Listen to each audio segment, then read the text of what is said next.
R&D head Anand Bhatt ji, chief coordinator Abhishek ji, इस seminar में उपस्थित honourable teachers, principal, honourable parents and guardians and all the lovely students, आप सभी का एक बार फिर से स्वागत, अभिनंदन और वंदन। काफ़ी समय से आप सभी बच्चे होते हैं, कोई स्कूल टॉपर होते हैं, कोई डिस्ट्रिक्ट टॉपर होते हैं, कोई इवन स्टेट टॉपर्स होते हैं, और वो कोई एक जगह, कोई एक टाउन या स्टेट के नहीं बल्कि पूरे इंडिया के होते हैं, और उनमें से फाइट करके आपको 99% स्टूडेंट को बीट करके पीछे करना होता है। तो उसके लिए आपको शुरुआती दौर से ही सही स्टेप को फॉलो करके सही गाइडलाइंस में आगे बढ़ने की जरूरत होता है, तभी आप सफलता पाएंगे। ये भारत का भविष्य उसमें नजर आता है, और इन बच्चों में डॉक्टर्स, इंजीनियर्स, IAS, IPS के रूप में सुनहरे भारत का भविष्य नजर आता है,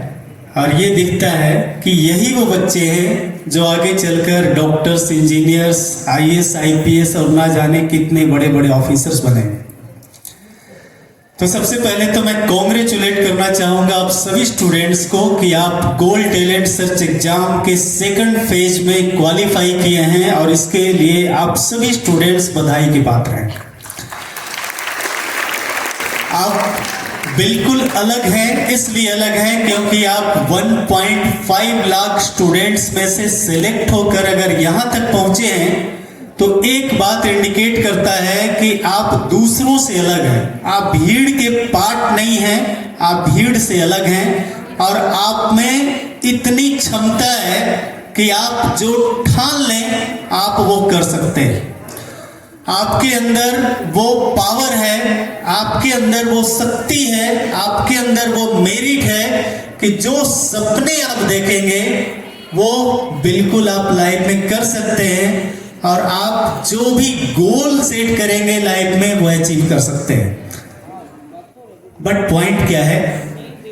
कि आपको अपने जो टैलेंट है उस पर ट्रस्ट करने की जरूरत होगा, क्योंकि जब तक ट्रस्ट नहीं करेंगे और जब तक आप गोल सेट नहीं करेंगे, तब तक आप उस गोल को अचीव कैसे करेंगे। जिन्होंने कमजोर बेस के बच्चों को भी उनके बेस को वो स्ट्रांग करने के लिए एक्स्ट्रा समय देते हैं, इंटरेस्टलेस टॉपिक को भी इंटरेस्टेड बनाकर न्यू आइडियोलॉजी के साथ बच्चों को पढ़ाते हैं, उनके सपने को पंख और उनके जीवन को एक नई रंग देते हैं।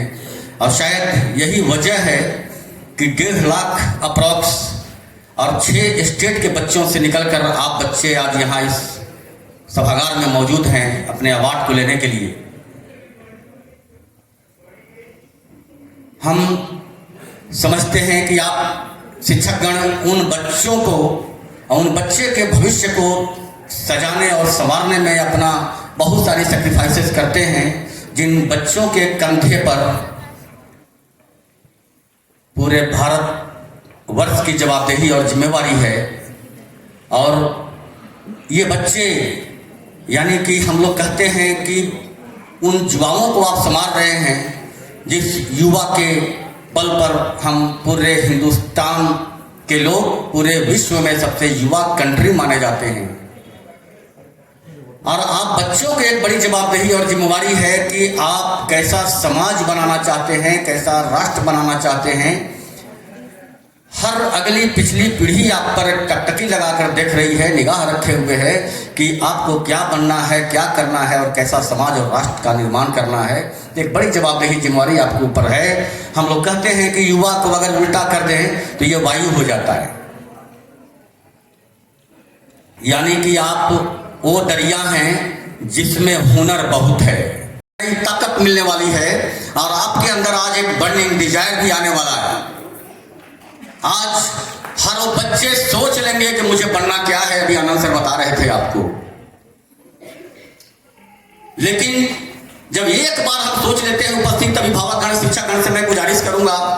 कि इन बच्चों के लक्ष्य के निर्धारण में आप सहयोग करें और इनके इंटरेस्ट को देखते हुए इंटरेस्टेड लक्ष्य को डिसाइड करने में इन्हें सपोर्ट करें,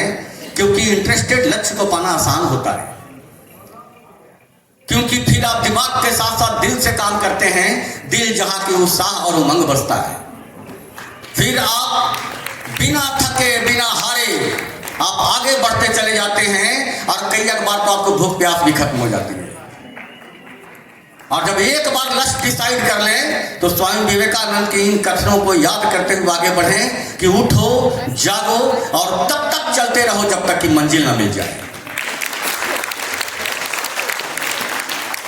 आपके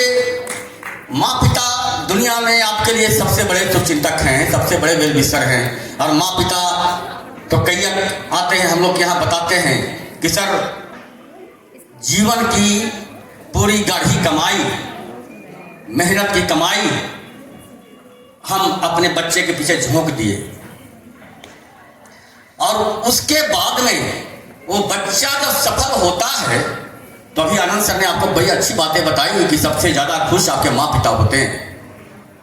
आप अपने माँ पिता की सबसे बड़ी कमाई है। पिता जिनके बारे में कही जाती है और हम ये कह रहे हैं कि वो धरती के ऊपर वो जोन लेयर की तरह हैं। कुछ खुश होंगे अपने?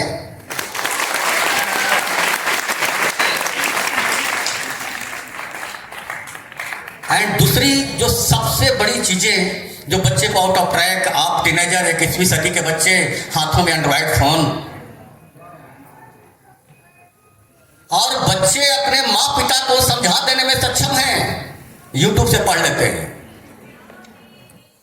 डाउट्स क्लियर कर लेते हैं। सच है कि आपके अंदर वैसी मैच्योरिटी नहीं है, आपको एक दायरा लिमिट करना होगा कि मोबाइल मेरे हाथों में कितने देर के लिए होनी चाहिए। लिमिट टाइम एंड लिमिट दायरे में रख करके ही टेक्नोलॉजी को आप यूज करें, अदरवाइज आपका फायदा से ज्यादा कहीं आपको नुकसान होता है। अब इस कड़वी सच्चाई को माने कि ऑनलाइन प्लेटफॉर्म से जो बच्चे आते हैं उनकी जो दशा हालात हम लोग देखते हैं तो ये कहने पे मजबूर हो जाते हैं कि ये मोबाइल ड्रीम बस्टर है, ये टाइम किलर है, ये सपने को खा जाता है, टाइम को बर्बाद कर देता है। और सच मानिए आप कि इसने क्रिएटिविटी को छीना है, आपके कॉन्सेप्ट को छीना है, आपके मेमोरी पावर को छीना है, आपके रिकॉलिंग कैपेसिटी को छीना है, इसने आपके थिंकिंग स्किल को छीना है, नए थॉट को आने से रोका है, और तो और इसने माँ पिता का आशीर्वाद को छीना है एंड गुरु का सम्मान को छीना है। और सबसे बड़ी चीज ये कि किसी भी कंपटीशन को ब्रेक करने के लिए अनिवार्य स्पीड के साथ एक्यूरेसी को छीना है। और तब मैं ये कह रहा हूं कि 21वीं सदी के बच्चे अपने हौसलों को बुलंद करना सीखिए।